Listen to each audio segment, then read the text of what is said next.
मिरजेत योगीनगर बुद्धविहार अभ्यासिकामधून पहिला तरुण डॉक्टर योगेंद्र थोरात यांच्यासह बौद्ध समाजाकडून जंगी सत्कार. लवकरच एपीजे अब्दुल कलाम अभ्यासिकेचे अनावरण. योगेंद्र थोरात यांची माहिती.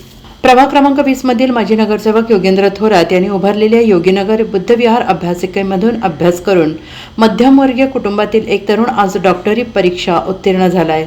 हे विश्वरत्न डॉक्टर बाबासाहेब आंबेडकर यांचा आदर्श डोळ्यासमोर ठेवून योगेंद्र थोरात मिरज कोल्हापूर रस्त्यावर योगीनगर बुद्धविहाराची उभारणी केली गेली आहे. या बुद्धविहारामध्ये सर्व सुविधायुक्त अद्ययावत अभ्यासिका तयार केली आहे. सांगली जिल्ह्यातील शासकीय निधीतून बांधण्यात आलेले हे बुद्धविहार आणि अद्ययावत अभ्यासिका असून लवकरच याचे उद्घाटन करण्यात येणार आहे. याआधीच याचे काम सुरू असताना मध्यमवर्गीय कुटुंबातील प्रतीक लादे राहणार शांतीनगर हा तरुण या ठिकाणी BDS फायनल इयर परीक्षेचा अभ्यास करण्यासाठी या बौद्धविहार अभ्यासिकामध्ये सतत